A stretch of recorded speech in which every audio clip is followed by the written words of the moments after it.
एक धर्म भारत का ऐसा है जिसको हार्वर्ड में, ऑक्सफोर्ड में, कैम्ब्रिज में एक धर्म के साथ साथ एक लाइफ स्टाइल के रूप में पढ़ाया जाता है। इन बड़े इंस्टीट्यूशंस का, प्रोफेसर्स का, रिसर्चर्स का ये मानना है कि यदि इस धर्म की आस्थाओं के साथ जीवन जिया जाए तो दुनिया की आधी से ज़्यादा समस्याएं खत्म हो जाए, इंसान के परिवार की, उसके समाज की, यहाँ तक कि उसके भीतर की भी समस्याएं खत्म हो जाए।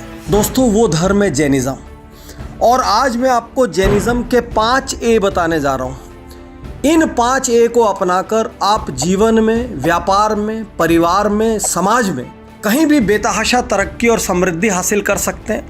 आप सदा स्वस्थ रह सकते हैं, भीतर से खुश रह सकते हैं और इस तनाव भरी दुनिया का हर क्षण आनंद से बिता सकते हैं। दोस्तों, क्या है वो 5 ए? उसके पहले मैं ये बताऊं कि लोगों को ये भ्रम है कि जैनिज़्म जो है भगवान महावीर से शुरू हुआ है, क्योंकि महावीर जयंती के नाम से हमको एक हॉलीडे मिलता चला आया है, इसलिए सबको ये लगता है कि जैनिज़्म मीन्स भगवान महावीर।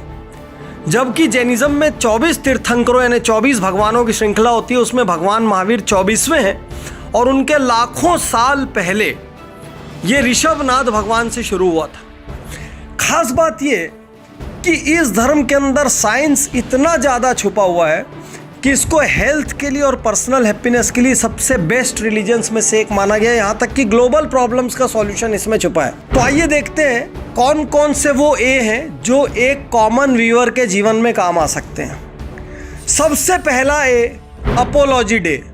अपोलॉजी डे को जैनी कहते हैं क्षमावाणी।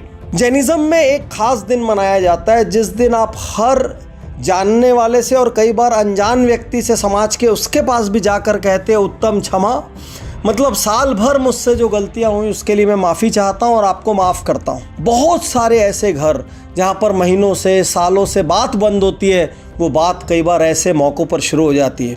कई बार दोनों पक्ष ईगो की वजह से एक दूसरे से मन की बात नहीं कह पाते और उस दिन वो उत्तम क्षमा कहकर जब गले मिलते हैं या पैर छूते हैं, वहाँ से कम बातचीत शुरू हो जाती है। सोच कर देखिए, जैनिज़्म के अपोलॉजी सिद्धांत पहले ए को यदि आप अपनाते हैं तो आपके रिश्ते बहुत अच्छे रहेंगे और आप हर रात तनाव मुक्त होकर सोएंगे, क्योंकि आपके जीवन में नकारात्मकता नहीं होगी। जैनिज़्म का दूसरा ए, अहिंसा। कभी कभी सोचता हूँ कि भारत और पाकिस्तान अपना इतना बड़ा बजट हथियार में लगा देते हैं। सोच कर देखिए, यदि दुनिया में हथियार ना होते तो क्या होता? ये सारा पैसा कहाँ खर्च होता? ये सारा पैसा एजुकेशन में खर्च होता, हेल्थ में खर्च होता, बेसिक फैसिलिटीज़ में खर्च होता। तो मैक्रो लेवल पर यदि अहिंसा को अपनाएं तो विश्व की सैकड़ों प्रॉब्लम्स का सोल्यूशंस हो सकते हैं। माइक्रो लेवल पर यह अहिंसा क्या कहता है? ये कहता है डोंट किल, किसी को मत मारो।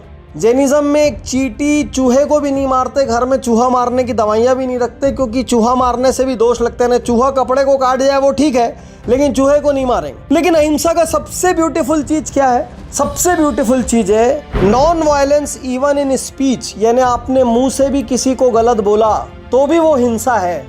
और उससे भी बड़ा दोस्तों, क्रांतिकारी, यदि आपने मन में भी किसी के लिए गलत सोचा तो वो भी भाव हिंसा है, हिंसा इन थॉट्स।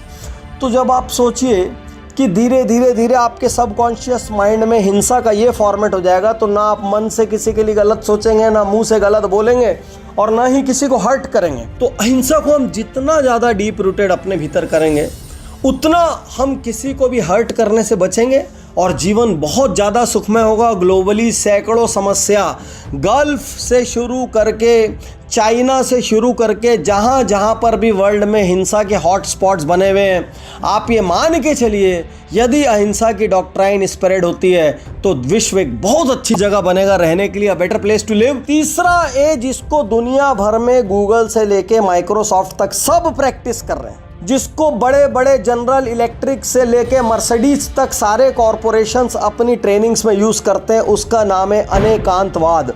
अनेकांत मीन्स मल्टी साइडेड, वाद means doctrine. So multi sided doctrine क्या कहती है? मल्टी साइडेड डॉक्ट्राइन ये कहती है कि हर इंसान का अपना एक व्यू पॉइंट होता है, उसके व्यू पॉइंट को भी समझो। तो कभी कभी जो कहते हैं ना कि सामने वाले के जूते में पैर डालकर देखो, बिजनेस में कहते हैं कस्टमर क्या सुनना चाहता है वो समझो, कस्टमर की रिक्वायरमेंट समझो, कस्टमर बन के सोचो। ये सब कुछ क्या है? अनेकांतवाद। यदि आपके पुत्र से लड़ाई होती है तो एक बार अपना पुत्र या बेटा बन के सोचो, बिटिया बन के सोचो। पार्टनर्स में लड़ाई हो रही तो सोचो वो ऐसा क्यों कर रहा है, वो बन के सोचो। तो हमारे सारे विवादों की जड़ क्या है कि सामने वाला हमारे हिसाब से काम नहीं करता। हर पिता अपने बेटे से क्यों नाराज रहता है? वो मेरी नहीं सुनता। बेटा क्यों नाराज रहता है? पापा मेरी नहीं सुनते। हस्बैंड नाराज रहता है, वाइफ नहीं सुनती। वाइफ नाराज रहता है, हस्बैंड नहीं सुनता। कोई किसी की नहीं सुनता। सबको लगता है मैं सही बोल रहा हूं, क्योंकि हम सब लाइफ में सिर्फ एकांतवाद प्रैक्टिस करते हैं, मीन्स वन साइडेडनेस। तो मैनेजमेंट का सबसे बड़ा सिद्धांत जो जैन धर्म में डीप रूटेड है, अनेकांतवाद, वो ये कहता है कि यदि राजनीतिक पार्टी से लेके कॉरपोरेट जगत से लेके बिजनेसेस तक सब दूसरा क्या चाहता है या दूसरा क्या सुन के खुश होगा या दूसरे को हम सेटिस्फाई कैसे कर सकते हैं या दूसरा यदि एक पर्टिकुलर टाइप का बिहेवियर कर रहा है तो क्यों कर रहा है, यदि हम इस तरीके से सोचने लग जाए तो हमारे जीवन में बहुत बड़ी सफलता होगी। और इसके लिए सिर्फ एक चीज़ को सबसे पहले आग लगाना पड़ता है, वो है मैं सही या अहम ब्रह्मस्मि, मतलब आई एम राइट। इसको आपको पहले आग लगाना पड़ता है। चौथा, 100% हेल्थ के लिए बहुत ही इंटरेस्टिंग चीज़, आहारचर्या। यूँ तो आधे से ज़्यादा जैनी भी इसको प्रैक्टिस नहीं करते अपने अपने प्रैक्टिकल प्रॉब्लम्स की वजह से, लाइफ स्टाइल की वजह से। लेकिन यदि जैन आहारचर्या को अपनाया जाए तो विश्वास कीजिए जीवन 100 साल का होगा और बिना बीमारियों का होगा। जैसे जापान में कुछ लोग होते हैं ना 100 साल से ज़्यादा रहने वाले, तो वो सारे लोग जो इकिगाई प्रैक्टिस करते हैं वो आधे से ज़्यादा समझिए जैन सिद्धांत है। क्या होता है जैनों में बाय डिफ़ॉल्ट? सूर्यास्त पूर्व भोजन कर लो। तो सूर्यास्त पूर्व मतलब 6:30 बजे आपने खाना खा लिया। अब अगली सुबह मंदिर से आने के बाद 9 बजे लगभग आप पहला अन्न लेते हो, तो 15-16 घंटे की इंटरमिटेंट फास्टिंग आपकी हर दिन होती है, 365 दिन। तो जैन तो बाय डिफॉल्ट बचपन से इंटरमिटेंट फास्टिंग करते हैं। हालांकि बहुत सारे घरों में अब ये टूट गया है, लेकिन जो भी करते हैं वो 60 साल, 70 साल, 80 साल तक भी फुर्तीले रहते हैं, एजाइल रहते हैं, उनको बहुत सारी समस्याएं नहीं होती। वो इंटरमिटेंट फास्टिंग जिसकी आज चर्चा पूरी दुनिया में हो रही है, वो जैनिज्म में डीप रूटेड है बाय डिफॉल्ट। इसीलिए यदि आपको लंबी उम्र चाहिए, स्वस्थ शरीर चाहिए, तो आप जैनिज्म की लाइफ स्टाइल अपना लें, जिसमें से सबसे स्पेशल चीज़ है उनकी भोजन शैली, जो अपने आप 365 दिन इंटरमिटेंट फास्टिंग करवाती है।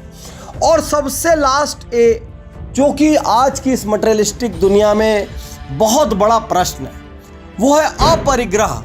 अपरिग्रह मतलब धीरे धीरे धीरे करके वस्तुओं का त्याग कर देना, उतना ही रखना जितना ज़रूरी है। हालांकि जैनी भी 50, 70, 80, 90% तक ऐसा नहीं करते हैं, लेकिन करने लायक चीज़ है, one of the most powerful elements है। इसीलिए आप जैन साधुओं को देखेंगे तो जैनों में भी अलग अलग सेक्ट होते हैं। श्वेतांबर सेक्ट में वो बिल्कुल सफ़ेद कपड़ों पर आ जाते हैं। दिगंबर सेक्ट में जब आप बढ़ेंगे तो वो तो कपड़े भी छोड़ के पूरी तरीके से न्यूडिटी की हद तक मिनिमलिज्म में चले जाते हैं कि हमारे पास ऐसा कुछ नहीं होना चाहिए जिससे मोह है। आज सारी दुनिया में मिनिमलिज्म की बात चल रही है। लोग कहते हैं उतना ही रखो जितना ज़रूरी है, बाकी सब वेस्ट है। जितना ज़्यादा ताम झाम पालोगे उतना ज़्यादा उसको मेंटेन करने का टेंशन, उसके लिए अर्न करने का टेंशन, अर्न करने के लिए गलत करने का टेंशन। तो जैनिज्म कहता है अपरिग्रह, मतलब उतना ही रखो जितना ज़रूरी है, बाकी जितना एक्स्ट्रा है उसको दान करते चले जाओ। क्योंकि आज हमारे असंतुष्ट रहने का मेन कारण क्या है? दूसरे के पास एक्स मॉडल की गाड़ी है, हमारे पास नहीं है। दूसरे के पास इतना बड़ा बंगला है, हमारे पास नहीं है। उसका बच्चा इतने बड़े स्कूल कॉलेज में जाता है, हमारा नहीं जाता। उसके पास इतनी बढ़िया ज्वेलरी है, हमारे पास नहीं है। हमारा मेन प्रॉब्लम क्या है कि दूसरों के पास XYZ है और हमारे पास नहीं है। यदि यही अपरिग्रह या मिनिमलिज्म हमारी लिविंग फिलॉसफी होती तो इनफैक्ट हम ये परेशान हो रहे होते कि भाई मेरे पास ज़्यादा क्यों है भाई, कम कर जरा। तो मैं आज आपसे कहना चाहता हूँ कि यदि जैनिज्म के 5 प्रिंसिपल्स, 1 अपोलॉजी डे, 2 अहिंसा, 3 अनेकांतवाद, 4 आहारचर्या, 5 अपरिग्रह, ये 5A बहुत सिंपल 5 है। यदि आप याद रख ले, आप किसी भी धर्म के हो, पंथ के हो, भाषा के हो, बोली के हो, देश के हो, इससे कोई फर्क नहीं पड़ता। यदि हमको एक शानदार अद्भुत जीवन चाहिए जिसमें खूब हैप्पीनेस हो, जॉय हो, पीस हो, जिसमें खूब सारा सक्सेस भी हो, लेकिन उस सक्सेस के रास्ते में बहुत कुछ गलत ना करना पड़े, तो जैनिज्म एक आइडियल लाइफ स्टाइल है। दुनिया की टॉप मोस्ट यूनिवर्सिटीज़ ने जैनिज़्म को एक लाइफ स्टाइल के रूप में दुनिया की बेस्ट लाइफ स्टाइल्स में से एक कहा है। तो आपको इसमें से सबसे अच्छा क्या लगा, आप क्या अपनाना चाहते हैं, ये मुझे ज़रूर से ज़रूर बताएं। शुक्रिया, धन्यवाद, थैंक यू।